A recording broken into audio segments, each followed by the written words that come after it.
Hey everybody, Pete A. Turner from the Break It Down Show coming at you. I'm doing today's intro because I wanted to talk about Alex Doman, our guest. He uses sound to heal and train brains, and his family has been in this business for a long time. He's world renowned in this field. Anytime you're going to talk about sound and improving the condition of people, we have to bring in our buddy, Dr. Duncan Williams, because he's a psychoacoustician. That's a word I can barely even say. Anyhow, these two guys are going to start talking about sound and remapping and retraining brains, which ends up being an agnostic solution for people's problems, whether you have someone in your life with autism or you have PTSD or some other kind of neural problem. They're using sound and music to create solutions. Incredible, incredible stuff. Hey, as always, if you want to support the show, this is the best way to do it. Tell friends. Share the show. That's the biggest thing you can do to help. Most importantly, though, I want you guys to join me on Save the Brave. SaveTheBrave.org, click on donate, and just pick a small amount that'll come out each month. It's super easy and super powerful in terms of how you can help Save the Brave, help people. Hey, listen, everybody, have a great weekend. Know that I care about you. Reach out, talk to me. I'm your friend. Now here's Alex Doman. Lions Rock Productions. This is Jay Moore. This is Greg Proops. This is Jordan Harbinger. This is Dexter from The Offspring. This is Nathan This is East. Sebastian Younger. This is Rick Marotta. This is Stuart Copeland. This is Mick Gillette. This is Andy Summers. Hi, this is Skunk Baxter. This is Gabby Reese. This is Rob Bell. Hey, this is John Leon Guerrero. Hey, and this is Pete A. Turner. This is Alex Doman from Advanced Brain Technologies and Vital Neuro, and this is the Break It Down Show. And now, the Break It Down Show with John Leon Guerrero and Pete A. Turner. Alex, I was reading about sound and how people respond to it and how do you get better by using things that are audio-based. And I saw Alex's name come up. And then I went on to advancedbraintechnologies.com, one of the things that he does, and I was just shocked at all of the work these guys have put into helping us understand how sound impacts our brain and creates these positive outcomes. And anytime I want to have these kind of conversations, I reach into my network and I grab someone who can help me understand it and keep up. So I grabbed Dr. Duncan Williams, who's in the UK, and he is a psychoacoustician, and he's been on the show before. So both of you fellas, thank you so much for joining me. I'm really looking forward to this conversation. Alex, you've been in this business for a while. Give us kind of a real quick, 2-minute primer on who you are and what you guys do. Yeah, so I've been in the field for 25 years, and by the field, developing music and sound programs and technology to advance human potential. And I come to it as a family business. My family's been in the field of human development and developing technologies to advance brain performance for 3 generations, close to 75 years. So I grew up in the field, had a huge interest in music and sound. Disclaimer, I'm not a musician, so I produce by ear and surround myself with a great team of scientists and sound engineers and producers and musicians to technologists to create our programs, and just absolutely love the field. So, hi, I'm Duncan Williams from the University of Salford in the UK, where I'm an assistant professor in acoustics. But as Pete knows, I call myself psychoacoustician. So I'm, unlike Alex, I suppose I'm the other way around. I started as a musician. I was really fascinated with what happened when we recorded things and why they sounded different, and what was going on in our brains when we heard recorded versions of things as opposed to real life performances. And then with the sort of the joy of playing music with other people and in front of audiences and the interaction and the way that music can communicate things that aren't necessarily straightforward. So how we have sort of emotional circuitry and memories wired in to respond to music. And then that led me to studying signal processing, acoustics, and a little bit of psychology. But really, I do the opposite of Alex. I tend to seek out neuroscientists, people that know what's going on on that side of things, and to, rather than to make working products, to look at small incremental changes in research and development. So it'll be a really interesting discussion, I think, to hear about the stuff that Alex's companies are with. Yeah, let's start having that conversation. A lot of your work, I noticed, focuses on kids with autism, Alex. Is that a particular area where you guys just find that to be fertile? Is it like a passion because of some kind of family issue, or why the focus there? It happened out of necessity. My family's work has been very child-centric. I would say 85% of the clientele that we serve through Advanced Brain Technologies are kids, and they tend to be kids with neurodevelopmental disorders. And autism having such prevalence and growing prevalence, it's become an area of focus because these kids are very uncomfortable many times in their environment. They experience a lot of sensory overwhelm from touch, from sound, from vision to taste, and in particular, sound. So a lot of these kids are what we call hypersensitive to sound. So sound is painful or uncomfortable to them in situations where we may be totally fine experiencing the same sounds. So I've spent many years working with a professor of communication sciences at Howard University, Dr. Jay Lucker, doing the research in the field on what are the mechanisms in the brain that may be causing this, and how do we develop treatment protocols to help provide some relief. Because when we're in a state of high sensitivity, it puts the body into a fight or flight response. So the sympathetic nervous system kicks in thinking it needs to protect us from the world. And we have this false perception that the tiger is pursuing us and going to kill us, right? So we're in that fight or flight mode.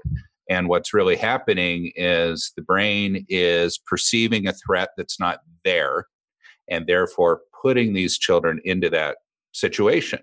When they're in that place, it's hard for them to communicate, to feel comfortable in their environment, to focus and to learn. And what we've discovered is that we can repattern their relationship with sound by training the brain to make sound be experienced as something pleasant and comfortable. And when we do that, their parasympathetic nervous system is able to help keep the balance between the two. And then they can feel safe in their environment and comfortable in their environment, then far more receptive to the other interventions that they're receiving, to learning, and an improved social communication relationships and comfort with themselves. I was just sort of reflecting on that. I don't do much work with kids, but probably about 15, 20 years ago, right at the beginning of my career, I did work with Aspergic teenagers doing a course on trying to encourage these kids to use music technology. So they're in a recording studio and they're putting things together. And I could see the impact it was having on them. And it was quite a successful course. These were kids that in regular school in the UK were kind of dropping out of high school effectively. And this managed to keep them on and not lose any of them and get them through. So anecdotally, without even touching on any neuroscience type of stuff, there was an impact of using music and sound to reach out to kids that were otherwise struggling to communicate in ordinary ways, said in sort of scare quotes. I think it's a really interesting topic, and it's definitely something that I would like to know more about, and how that, because autism stays with you forever. But one of the full professors at Salford, is a passionate advocate of sound and autism because he is himself autistic. He's effectively running the department. He's a dean of school there, and is a very inspiring person, at the top of his game. So my work tends to be nowadays mainly with adults, but I think what Alex is saying about how certain types of sound can cause these fight or flight reactions is absolutely true, because some kinds of sound are supposed to do that. If there's a sound of a woolly mammoth behind you, it's pretty important that your processing system can figure out there's something behind me, it's big, it's loud, it's woolly. Hopefully it's woolly if it's big and loud behind you. If it's not, then they've got big problems, right? So we're used to using our sense of directivity, and certain low frequency sounds are less directive sensitive, and we can pick them up from behind. And a good example is if a balloon pops in a room, you'll turn and look at the source of that sound. Our brains are really good at figuring out, just from two pieces of apparatus strapped to either side of our heads, where the heck a really loud sound is coming from. And that's good for us. And in people in Pete's former line of work, it's really good for you if you can do that kind of thing. And it's interesting you bring that up, Duncan, because what we do in the sound production is we work to train the brain to identify certain key characteristics in sound. So to discriminate frequencies from the low end of the spectrum, as low as 20 hertz, up to the high end of the spectrum at 20,000 hertz. Hey, this is Pete A. Turner from the Break It Down Show, checking in real quick to ask you this. John, Scott, and I all support Save the Brave with our time, our location, our effort, and our money. Each month we give a small amount. Do the same with us. Go to savethebrave.org, click on the Donate tab, pick an amount that you want to come out each month, and they will handle all the rest. I stand behind these folks. Thank you so much. Let's get back to the show. What we do in the sound production is we work to train the brain to identify certain key characteristics in sound. So to discriminate frequencies from the low end of the spectrum, as low as 20 hertz, up to the high end of the spectrum at 20,000 hertz, and everything in between, to discriminate amplitude variations, sudden as well as subtle, in addition to temporal changes within sound, especially for language processing. And then, as you know, those are the foundations of spatial recognition of location. And then we do some very interesting training to train sound localization in space. So what we're really doing is laying a foundation for the brain to do what it's designed to do. But sometimes in development, it's not processing the information the way that it's designed to. So we are attempting to provide the brain with training and stimulation to work the neural networks responsible for this processing so that they begin to be trained and learn to function properly. And that's kind of the foundation of what we're doing in the programs. And specifically, the protocols that are used with the kids are called the listening program. That's designed to do that in a very systematic way. So the listening program is one of your guys' products. Obviously, autism is the thing we've been talking about thus far. But I was reading in your work that sometimes it's an unknown or uncharacterized or unnamed affliction that's similar to autism, but not autism. Is the listening program sort of agnostic when it comes to helping kids with developmental issues? Completely agnostic. And to us, the labels aren't that meaningful. The labels are a categorization of symptoms that tell us that this individual supposedly has these deficits or these capabilities. And we believe everyone has unlimited potential and that they shouldn't be limited by the stigma of the label that they've been given. So it's for all humans. We just happen to work with a lot of kids on the autism spectrum, but the range is very interesting. So from the most severe end, we've had protocols we've done to help people wake from coma, specific sound protocols to help them with their arousal in their system so we can begin to give them an opportunity to come out of coma, to severe brain injury, treatment recovery, and stroke in adults. PTSD with veterans in the VA here in the US, to actually adults with stress disorders and adults that are trying to optimize their performance. So, the systems are the same. The neural networks are the same, and the design is the same. And what we find is by providing this input to any individual, that we're helping to optimize their performance. Now, they may need neurorehabilitation. They may be trying to maintain their neural wellness or working toward neuroperformance. So we work across that continuum with the protocols. Wow. That's incredible. Give us a sense for these, when you start the listening program, what is happening? Like what's going on? What will we hear? Is it orchestrated music? Is it just like whale sounds or? So we start from two musical genres, the classical genre and then the world music genre. So the majority of the catalog in the listening program, and that is made up of over 1,000 15-minute modules of specially designed music. This is music that where we either did original composition or rearrangements of Mozart, Haydn, Vivaldi, and Danzig compositions. And then the music is, after it's arranged, it's recorded in the studio.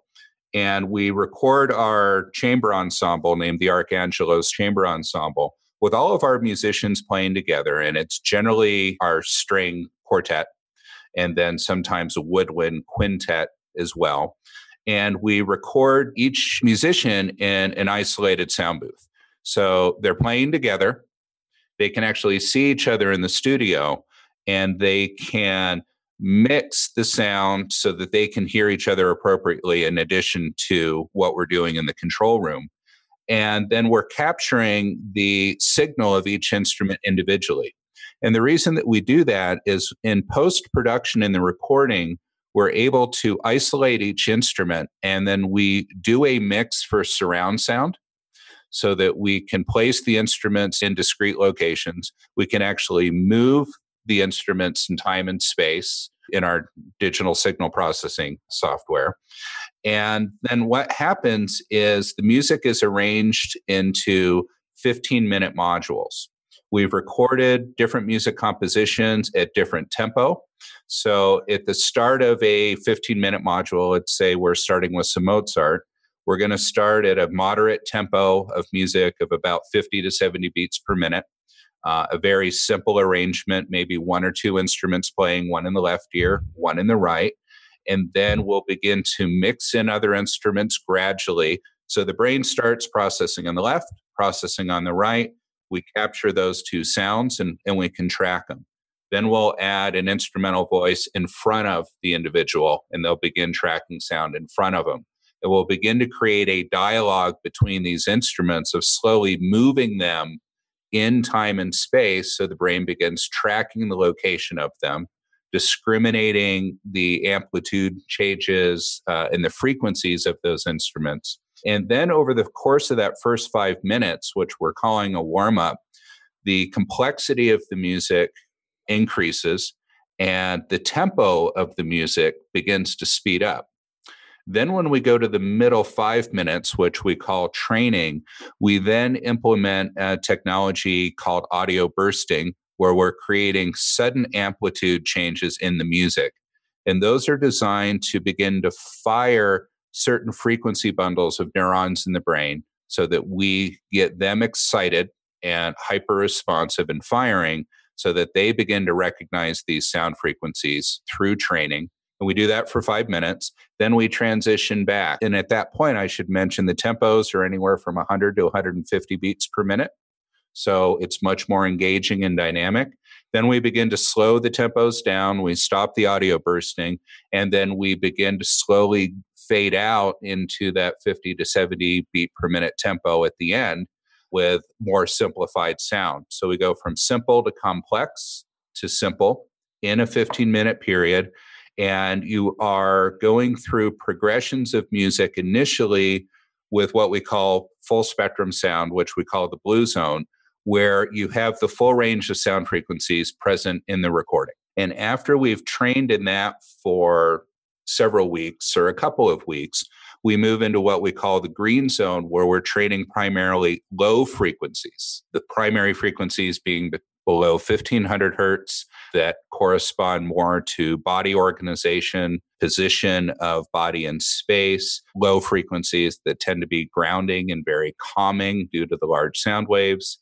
Then we transition to the orange zone, which are frequencies that range from about 500 to 5000 hertz, which are represented in human voice processing. So we're training the speech and language areas in the brain. Then we progress to a high frequency emphasis, 4000 to 20,000 hertz, which tend to be more activating and arousing in order to train higher level executive function. So, and then we go back down, orange zone to green zone, back to blue over the course of the protocols. So that's a general sense. You're listening through headphones, and we've developed headphones that are multisensory headphones that have a bone conductor. So in addition to hearing the sound through the ear cups, you're also feeling the sound vibrationally to help ground that individual and give them a calming effect during the presence of the music through the vibratory input from the sound. It's really, really cool what you're doing. I remember trying my first pair of bone conducting headphones and just being kind of blown away by the response to the feeling, especially with low frequency stuff. And I guess, to me, it makes perfect sense what Alex is talking about, that they're effectively kind of training some neural plasticity with this kind of stimulus response model. And in music psychology, people kind of generally tend to accept that complicated music is stimulating in different ways, and there are different properties of that Alex's system is using. It rhythmic entrainment is a big one, particularly with neural stuff. And we don't know from the kind of the lab point of view that much about our neurophysiological response to spatial information. We know it does something, but there aren't huge numbers of studies, for example, changing spatial audio whilst using an fMRI machine. Because if you've ever been in an fMRI, they're extremely noisy and the quality of the sound sucks, and it's not a sort of suitable environment. But there's a gap in the market, I think, for people using devices like EEG, which I guess some of your listeners may have seen as this kind of brain cap thing with electrodes strapped around the scalp. And I think, work looking at EEG-based responses to spatial audio would be really interesting. The fact that you're basically using the power of sound and music to create improved neural pathways for people that really need it is just absolutely brilliant. I suppose more generally, one of the things that annoys me and other sound type of people is that sound is treated by the wider world as a kind of second-class sense. So if you ask people a horrible question, and which sense would you rather lose? Your smell, your touch, your sight, your sound? People never ever want to lose their sight, and it's a horrible thing to lose any of these things, of course. But some people will perhaps, great musicians would rather be able to still hear and have that connection. But what you see in all mass media is sound being the sort of the poor cousin of vision. So in video games in the 90s, there was much less memory space allocated to the soundtrack on whatever the format was for the distribution of the game. There's much less money spent on the soundtrack. It's the same with feature films or TV. I spent a lot of time in the States, and you guys have far more TV channels than we have over in the UK, terrestrial TV channels, cable TV channels. And I'm always amazed at how bad some of the quality of the audio is when people are doing outside broadcasts. And it's just a lower priority to people a lot of the time. And so if people realized perhaps that there are cases where you could improve your neural pathways, you could do these kinds of brain training exercises using the power of sound, that would really be a game changer for a lot of people, I think. And I just wanted to sort of, just one other thing about that is that oftentimes part of that is hardwired into our physiology. So sound tends to get processed in a couple of different places. As Alex, I'm sure will know this, but just for the sort of benefit of the listeners, we tend to find sound first processed lower down the cerebral cortex in this amygdala, genome-mediculate nucleus or something like that. I forget the exact term. But I kind of think of it as a sort of sorting office. And at this point, your cognition kicks in and says, okay, is it speech? Let's pass it up to the Broca's area, which is the bit that generally kind of flashes when people are processing speech. Is it important? Does it require some physiological change? Do we need some adrenaline? Is it a fight or flight? And then we get meaning associated to it when this signal's passed up to the upper cerebral cortex. Whereas your sight has one of the quickest routes from its perceptual organ, the eyes, straight through to the upper cerebral cortex. So it's processed in a different kind of way. Some neuroscientists call this the reptilian brain, this little bit of our brain that we share with snakes and monitor lizards and things like that. And it kind of makes sense evolutionarily as well. Yeah, I think one of the interesting things about sound, people don't think about it because they don't see it. Hey, this is Pete A. Turner from Lions Rock Productions. We create podcasts around here, and if you, your brand, or your company want to figure out how to do a podcast, just talk to me. I'll give you the advice on the right gear, the best plan, and show you how to take a podcast that makes sense for you, that's sustainable, that's scalable, and fun. Hit me up at pete@breakitdownshow.com. Let me help. I want to hear about it. I think one of the interesting things about sound, people don't think about it because they don't see it. And this also goes to the impact of noise on stress and anxiety. I think if we could see the level of noise pollution in our environment, that the call of alarm for the impact of that on human health is huge. And Duncan, since you're in the UK, you may be aware that a number of years ago, the World Health Organization did a study in Europe looking at the impact of traffic noise on health. And the outcome of that study was that noise pollution was the second biggest negative impact factor on health for European citizens. Wow. That it was having a massively deleterious effect. And I think we allow this because we don't think about it. And another interesting thing in terms of kind of the auditory and visual priority in our lives, ironically, our first learning and sensory experiences in utero are touch, sound, and movement. That's how the brain is getting primed before birth. And that's our earliest form of learning. So we're wired for sound. Sound is a priority within our life. But as soon as we come out of the womb and our eyes open up, that becomes the visual driver in our lives. So our orientation begins to switch.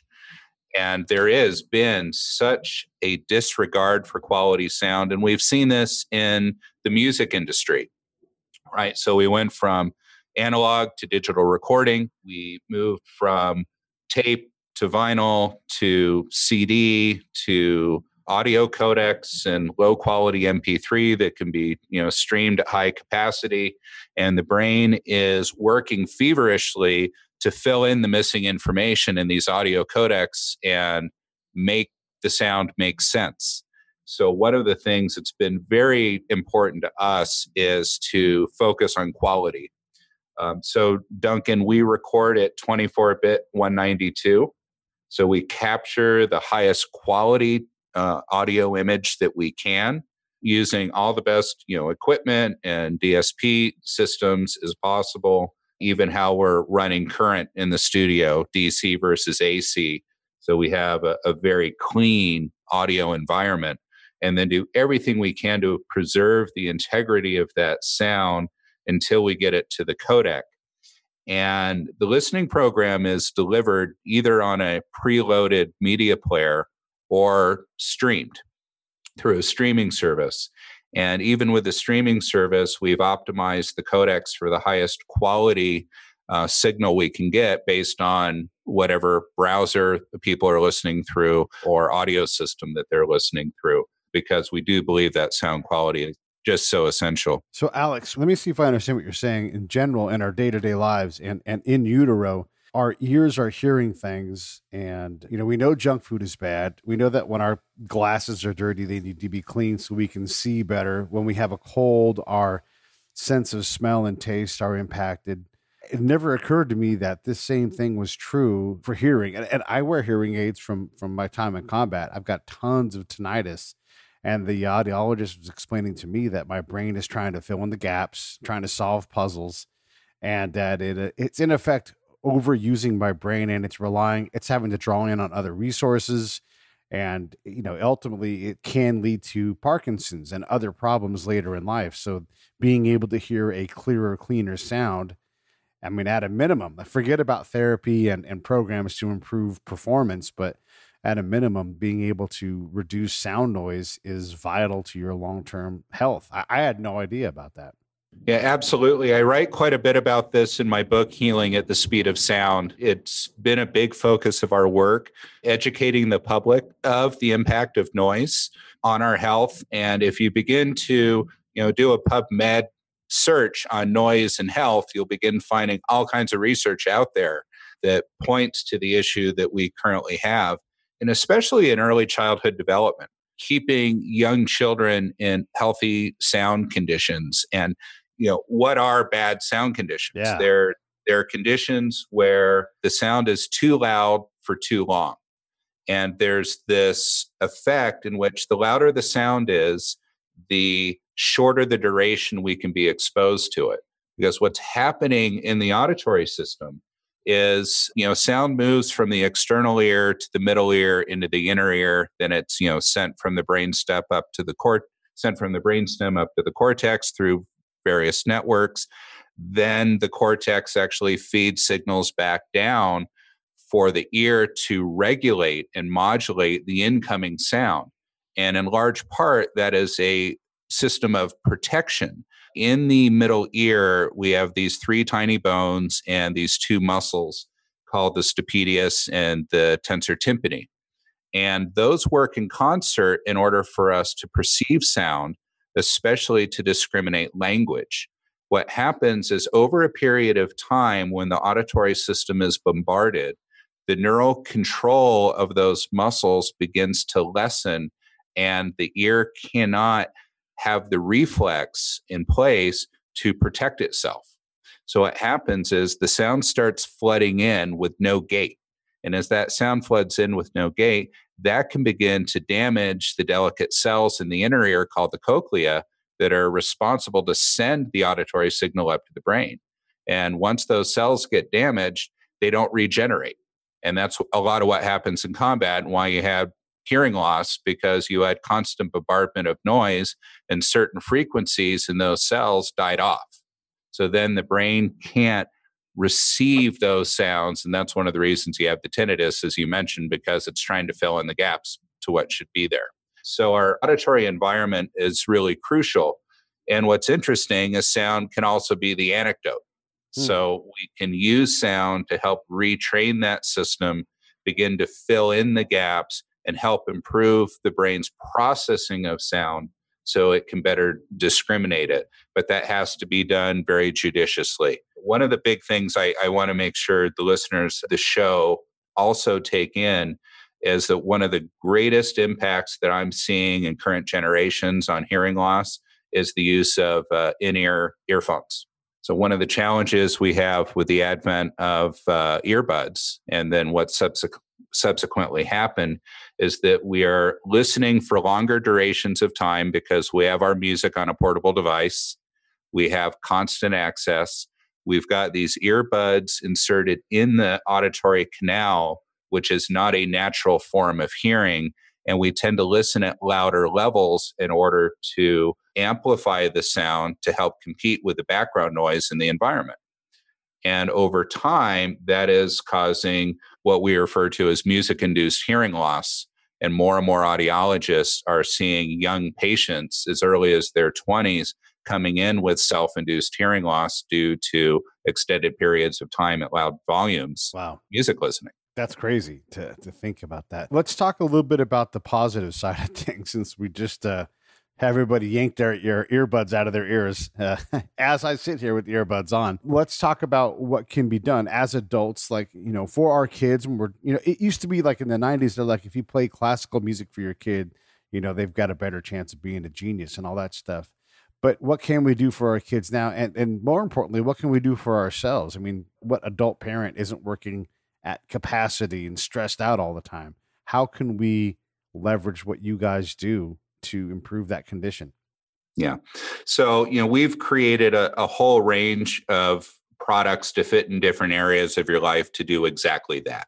So we've created recordings that are called Sound Health that are geared to be used episodically, meaning in the moment, to help facilitate whatever activity you're doing. So if you need relaxation or de-stressing, you need more focus and concentration, you need higher productivity or motivation, you play these recordings in the background in your environment in order to create a healthy sound bed to help filter the noise in the environment and optimize your performance. And essentially what they're doing is they're either raising your brain arousal or lowering your brain arousal, and in training you through the tempo of the music to the desired output that you're trying to create.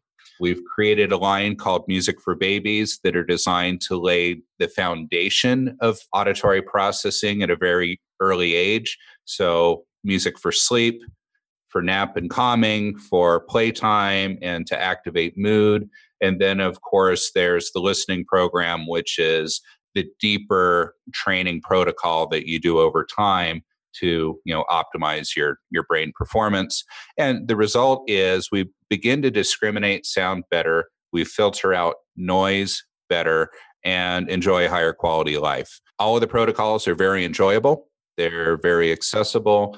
And, what we end up with is families that begin to incorporate this as part of their lifestyle, as part of their home environment. And once they become exposed and educated, they also become advocates.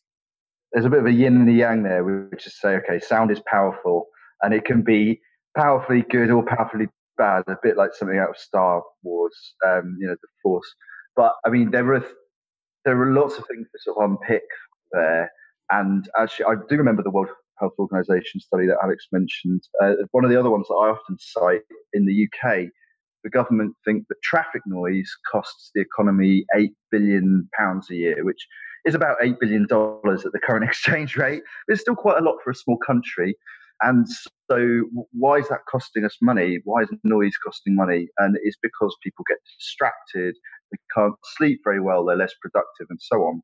There's certain kinds of background noise we're actually really good at tuning out. If you live in a small apartment in New York and you have your refrigerator there and it's buzzing away, your brain's actually really good at just attenuating that after a while, as long as it's constant.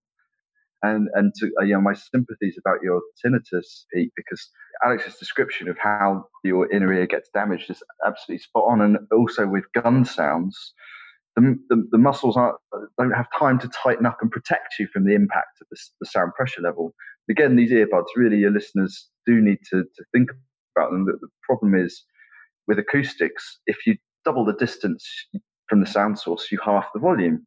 So the implication of putting even a very small sound generator right inside your ear is huge. The knock-on impact is big. But what are we going to do about using this stuff for good? Well, there are loads of things you can do. You could wear earplugs the next time you go to a really loud concert. How do you harness music for good? Obviously, there's the work that Alex and his team are doing, but another example would be music's really good and useful if you use it with other people. So my dad is a retired medical doctor, and for about 2-3 years, he's had a bit of a tremor in his hand, which I think is Alzheimer's. So he started learning the cello. And he physically rehabilitated himself by playing the cello every day and joining an elderly person, an orchestra of the third age nearby. So he would go out, he'd have the impetus to turn up to rehearse, to play music with other people, and that would keep him doing a physical action. There are loads of uses for music. You just need to go into a gym and you'll see people trying to use the power of rhythmic entrainment. One of the things that's interesting about all of that is how different we all are, and in terms of what kind of music we like, because we are all different. And my idea of enjoyable music might not be everybody else's in the gym, but there are definitely things that I can play that will get me into the right kind of mental state to want to carry on. And I remember a study I did with some colleagues maybe 5 or 6 years ago, looking at neurophysiological responses to music that people described as sounding a number of different labels. And what we saw was when they were exposed to music that they described as sounding angry, there was one particular pattern of brain activity. And when they described the music as sounding scary, for example, music from a horror film, there was almost the opposite pattern of polar activity. And we have an expression for that because we'd say fight or flight. But when they listened to music that they described as happy or music that they described as sad, patterns of brain activity were actually very similar.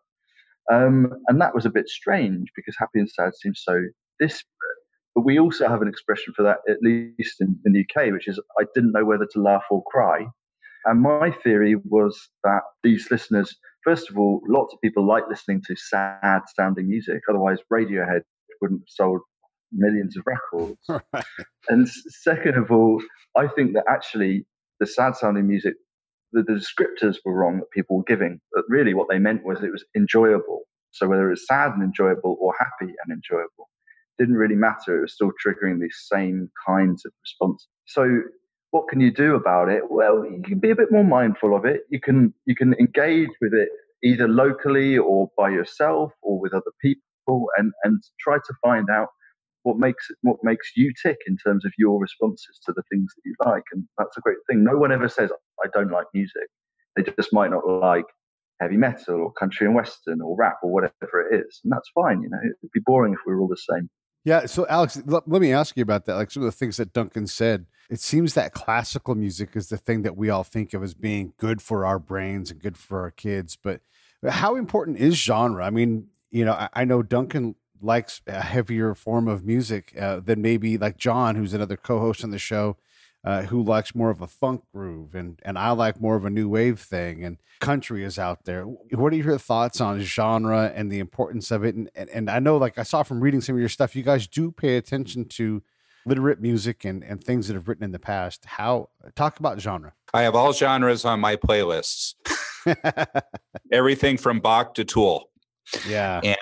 And my comment is that there is good in all music, and personal preference is a very big thing. And I think in our field, we understand the classical genre the best. It doesn't necessarily resonate with everybody, especially with our tweens and our teenagers. But we believe that we've produced the music in a very accessible way so that they're interested and engaged in listening, so they're willing to. But we've also crossed into other domains. So we spent a number of years on a project called In Time, in which we focused on percussion-based world music.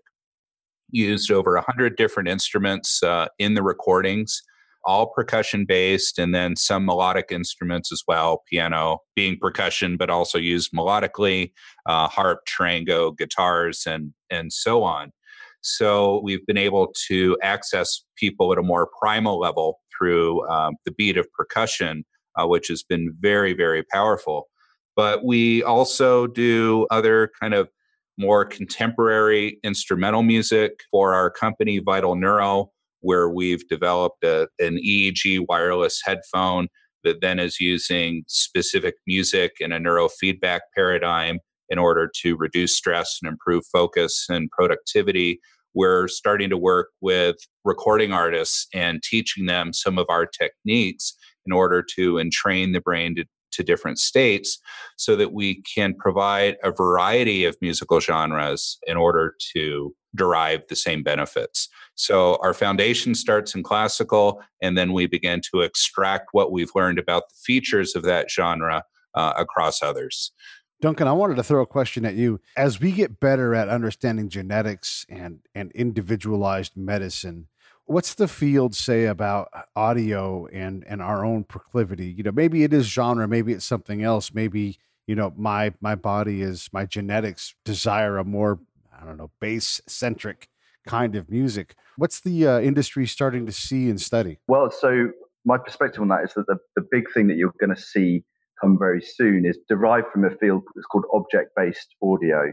So something like the music that Alex is recording, where he's recording these musicians in isolation, and they can actually do a lot with that after the fact and change a lot of things after the fact.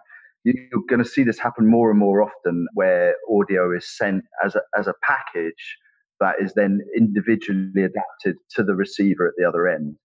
And people are researching this and working on this at this very moment. Paradigm that's similar to that might be video game audio, where the game adapts to that person, that one player at a particular point in time, and is never the same, you know, for each person.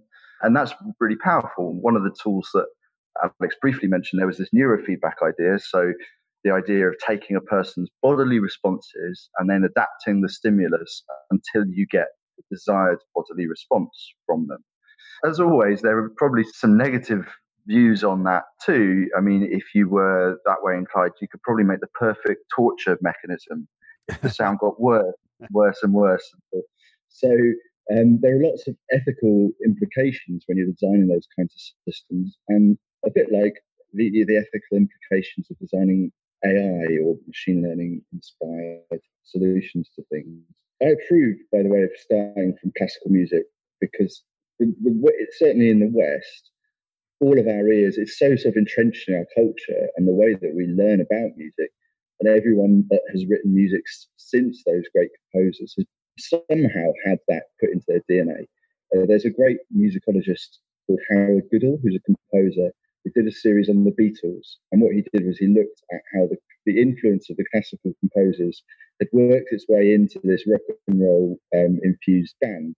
Of course, being British, I'm very passionate about the Beatles, but I expect that if you removed this sort of Elvis influence from the Beatles, you'd get a lot of classical music underlying it. There is a little bit of a dangerous thing in the 90s, maybe the noughties. There was a very famous bit of work, basically called the Mozart effect, which was to do with people thinking that if you played your kid Mozart when they were revising for their exams, they would do better. But it's important, I think, if anybody's listening to this and still has that popular myth going on, that was debunked later on, a few years later. That study was a big thing. I think it was in Nature, the journal Nature, and it was debunked. So, but what they actually found in the later studies was that almost any kind of music exhibited this same slight temporary boost in IQ of like 15 points in IQ for a short time after listening to music. Wow. So it's quite, although the thing was debunked, the again, coming back to the sort of power of music to get you into a particular mental state or to improve your cognition in a very short-term way is really useful. And one other thing to say about it is that I want to kind of come back to what Alex was saying about being in utero and using sound to learn. We still use sound to learn. I don't know if you remember teaching your kids the alphabet. We do it to the tune of Twinkle, Twinkle, Little Star. Right. A, B, D, E, F, G. And so early on, sound and music give you great ways to hang memories onto. It's really easy to remember the lyrics to a song. It might be harder to remember the exact words to a play, or probably the most sort of three most powerful words in the English language. If somebody, you never see "I love you," but if you hear it, it's much more powerful.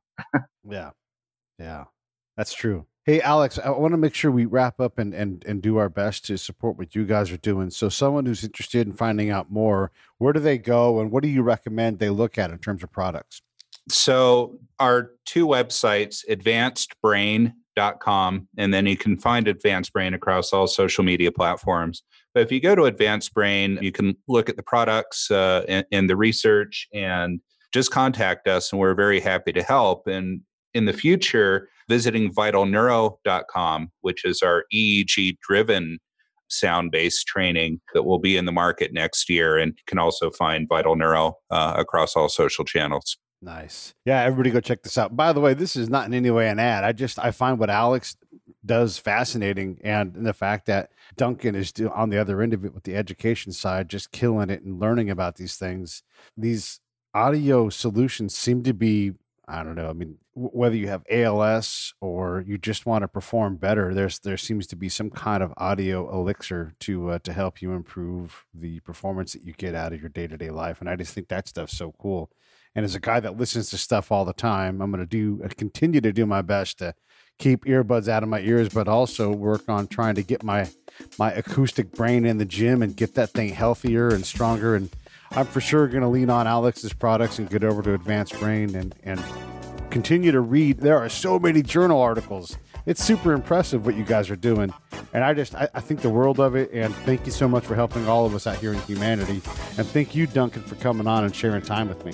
My pleasure, Pete. Thanks very much. Appreciate it. Thanks, Pete. And thanks, Duncan. And Duncan, I'll get in touch with you. I want to talk more. Oh, great stuff, Alex. Lovely.